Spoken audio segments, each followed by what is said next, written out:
Bismillahirrahmanirrahim. Assalamualaikum warahmatullahi wabarakatuh.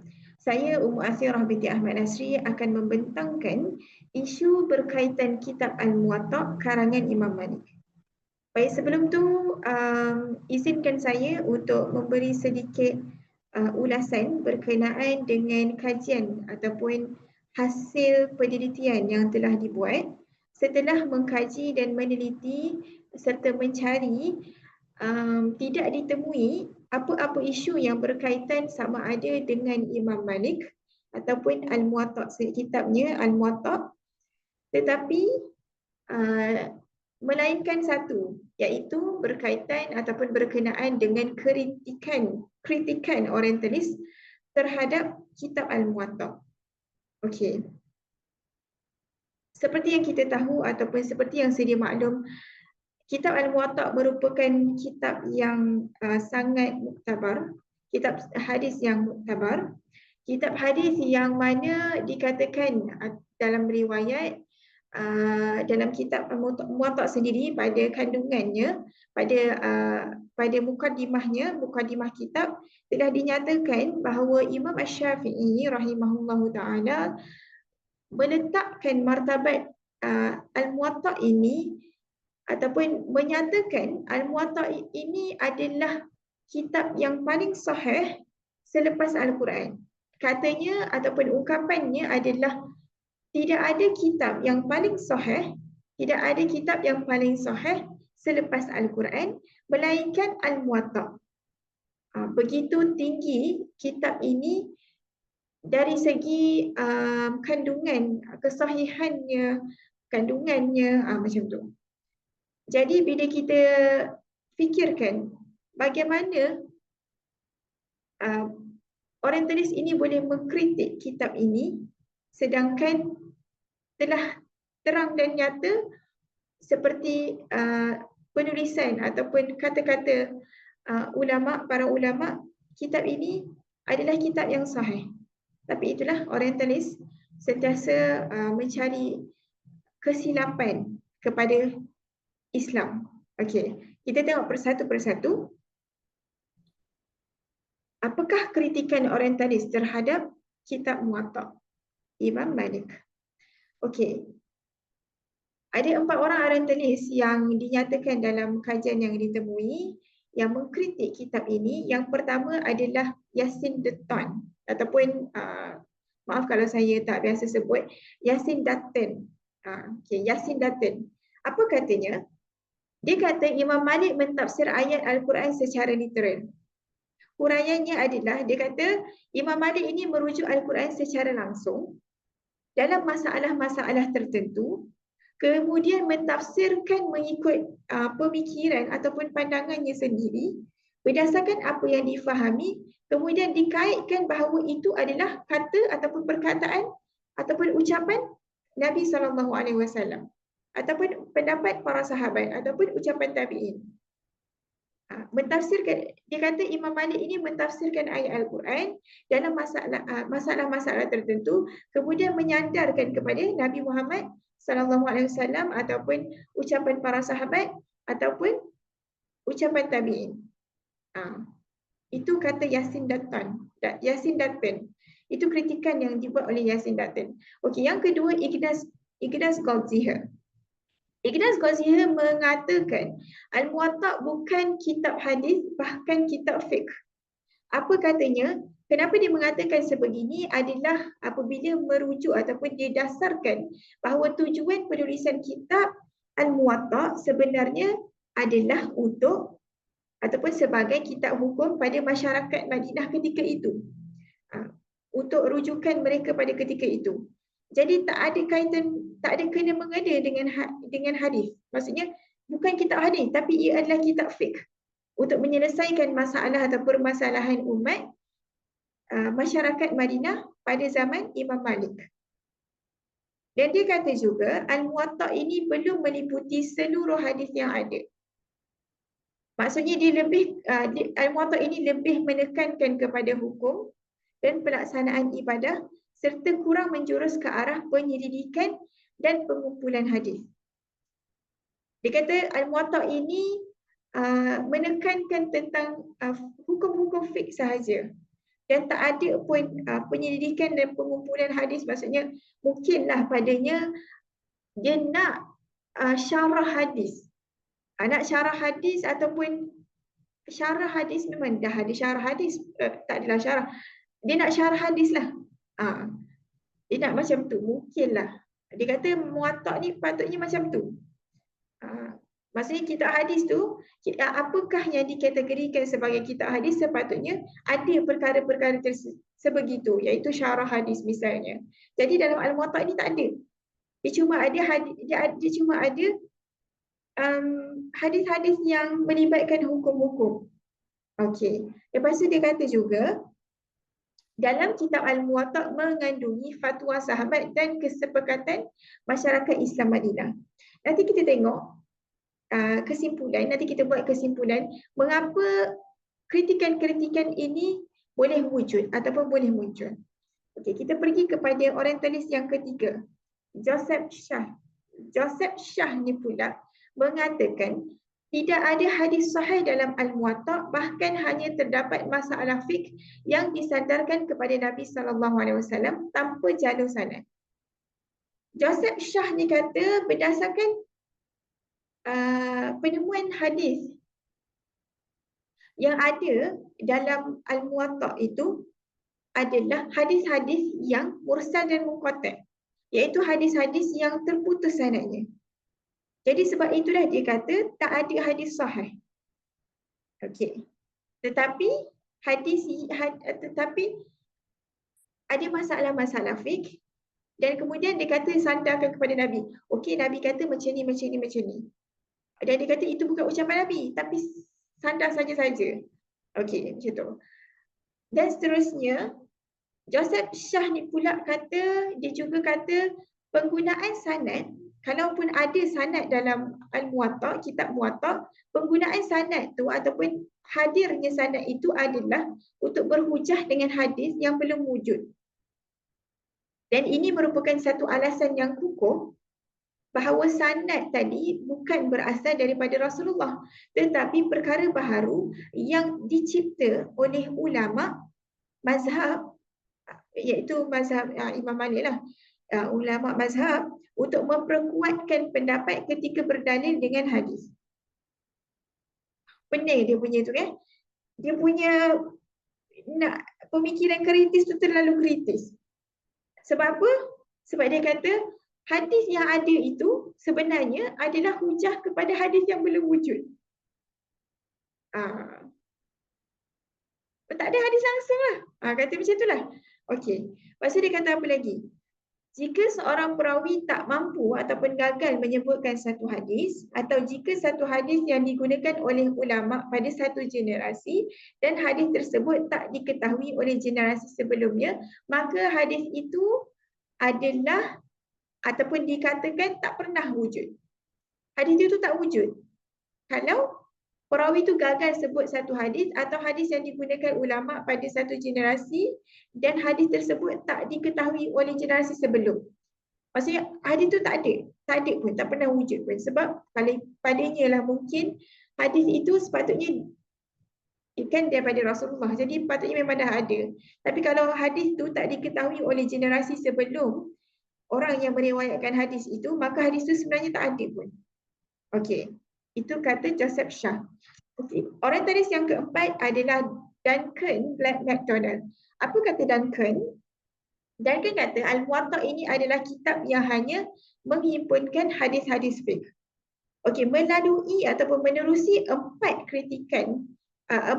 orientalis yang kritik, yang memberi kritikan terhadap Al-Muwatta ini, kita dapati bahawa penyebab ataupun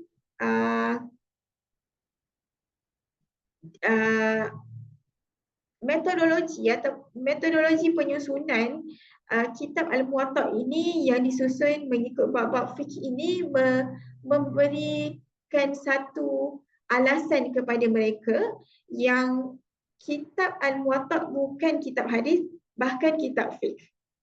Dan juga kerana ada dalam kitab Al-Muwatta itu hadis-hadis yang mursal dan munqati', iaitu terputus sanad, maka dikatakan hadis dalam Al-Muwatta itu tidak sahih. Ataupun hadis itu sebenarnya tak wujud. Sebab apa? Sebab terputus sanadnya. Okey. Itu apa yang kita dapati daripada 4 orientalis tadi. Kita tengok satu persatu. Apakah pendirian ulama?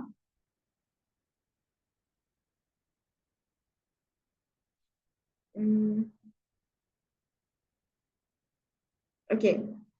Kita tengok satu persatu. Apakah penelitian ulama terhadap hadis mursal dan munqati' dalam Al-Muwatta? Sebenarnya perkara ini telah dibahaskan oleh ulama terdahulu, oleh para ulama hadis. Apa kata mereka? Yang pertama, Abu Bakar Al-Arabi mengatakan dalam syarah Tirmizi berpandangan tak semua hadis dalam kitab Al-Muwatta itu sahih.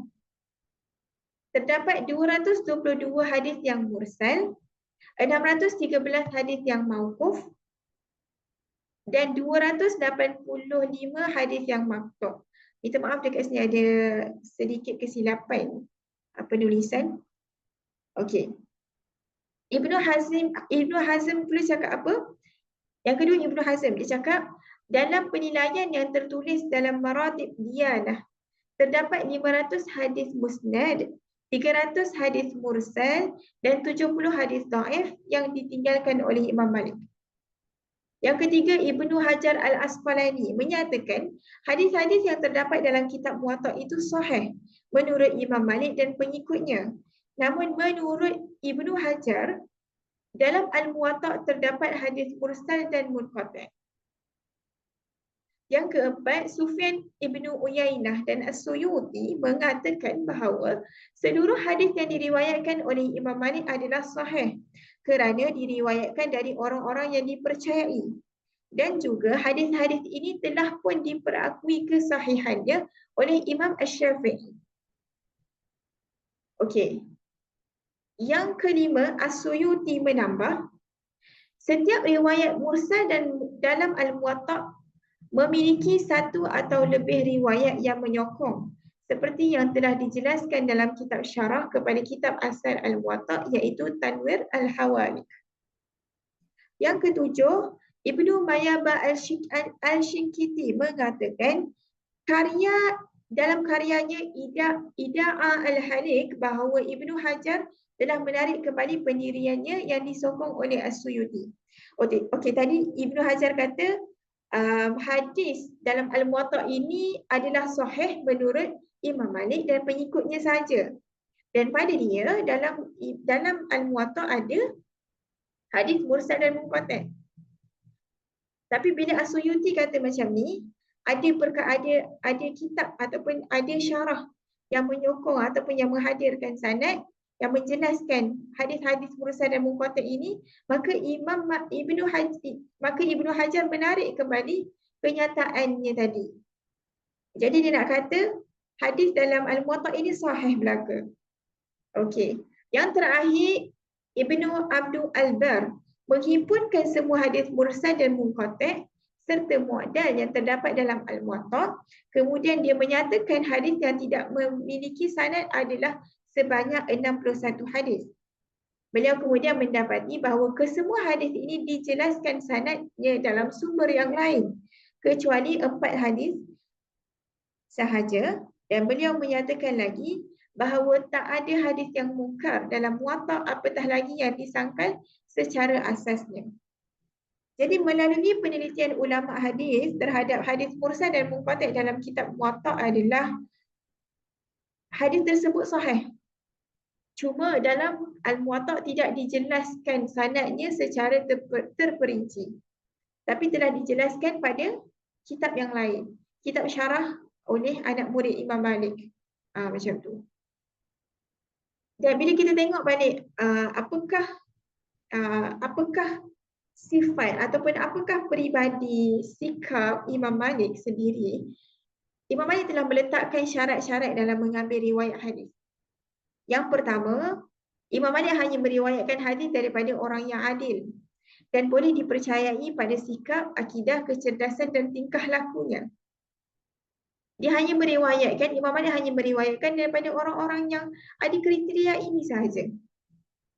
Okey, yang kedua, Imam Malik tak menimba ilmu daripada 4 golongan. Iaitu yang pertama, seorang yang diketahui dulu sekalipun dihormati.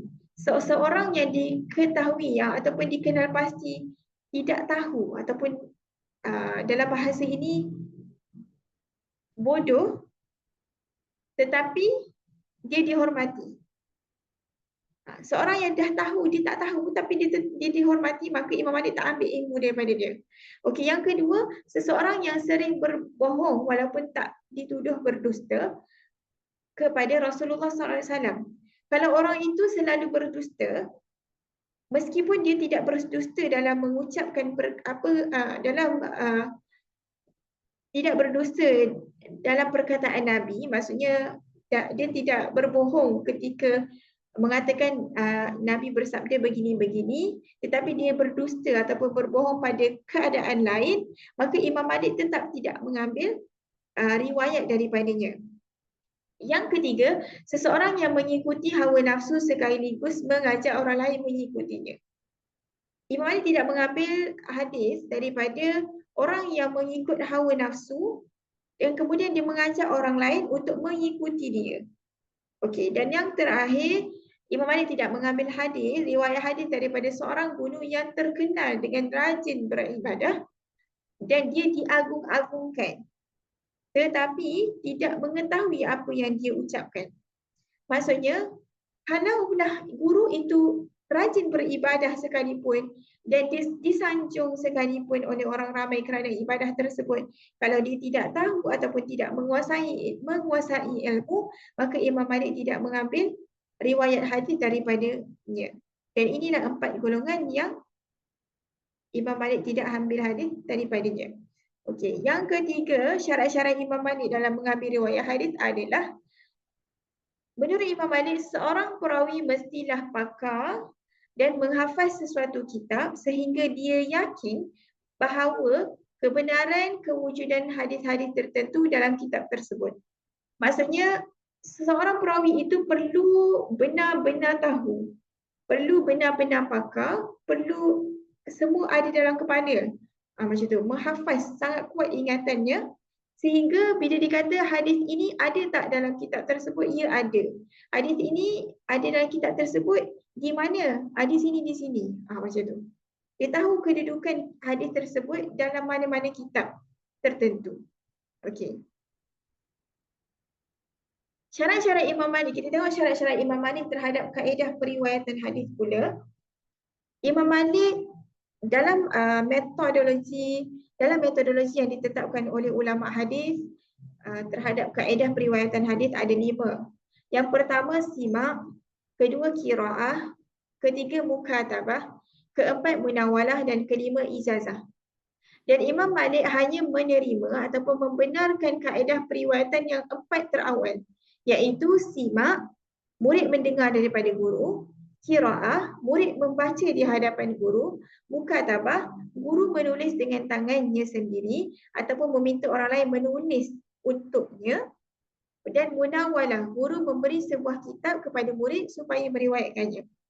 Dan Imam Malik tidak membenarkan kaedah ijazah kerana pada dia syarat murid yang mengambil ijazah perlu benar-benar menguasai akan ilmu ataupun apa yang telah diterima daripada guru yang menyampaikan ilmu tersebut, dan guru yang menyampaikan ilmu tersebut juga perlu untuk menguasai sebenar-benarnya akan ilmu yang dia sampaikan.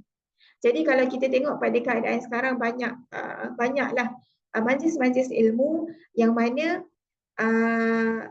dimaklumkan kepada peserta bahawa ada beberapa majlis ilmu yang mana dimaklumkan kepada peserta bahawa sekiranya kamu mengikuti akan menerima ijazah ini.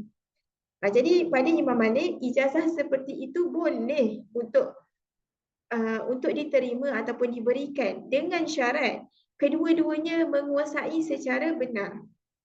Barulah ia boleh untuk diguna pakai. Kalau tidak, ijazah itu tak ada apa-apa, tidak memberi makna apa-apa.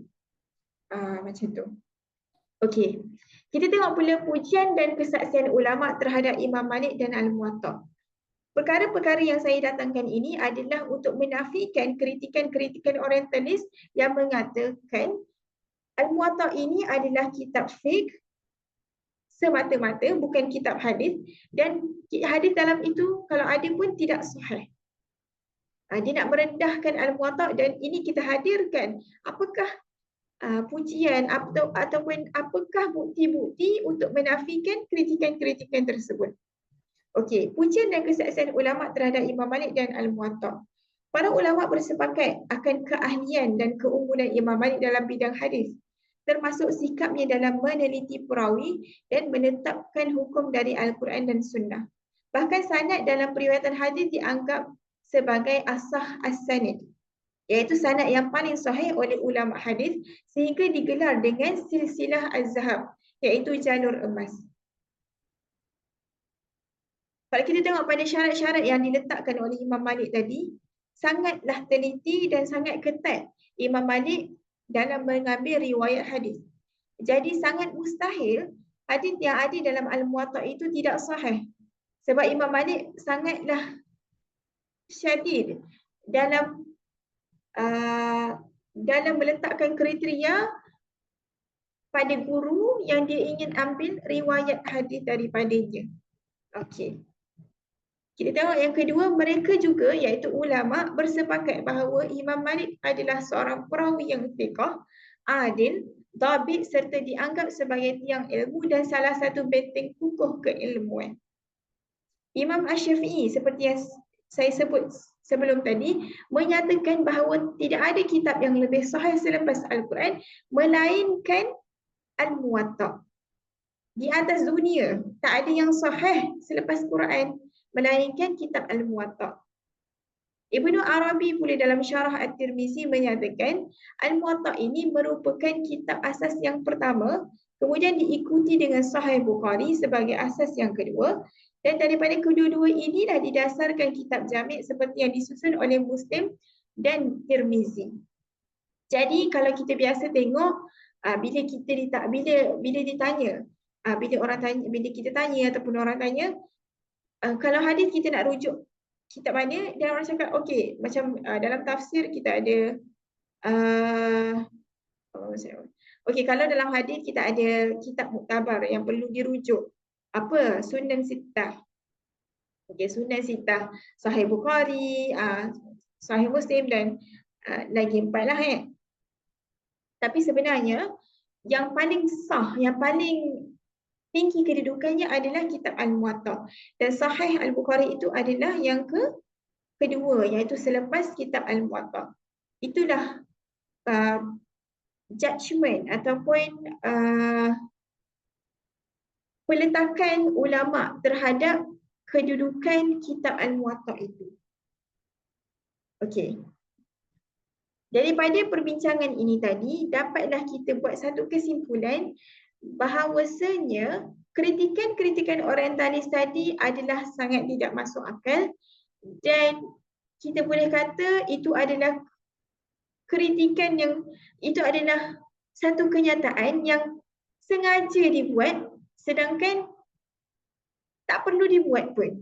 Sebabnya sangat tidak masuk akal, sebab kita dah tengok dah bagaimana ulama meletakkan bagaimana pendirian ulama atau penelitian ulama terhadap kedudukan kitab Muwatta ini. Dan ulama telah pun menjawab hadis-hadis yang dikatakan terputus sanad itu sebenarnya tak terputus pun, tapi tidak dinyatakan secara jelas sanadnya ataupun tidak dinyatakan secara lengkap sanadnya. Okey, baik, saya rasa itu saja daripada saya untuk pembentangan berkenaan isu yang berkaitan dengan Imam Malik ataupun Muwatta Malik. Itu saja. Terima kasih. Assalamualaikum warahmatullahi wabarakatuh.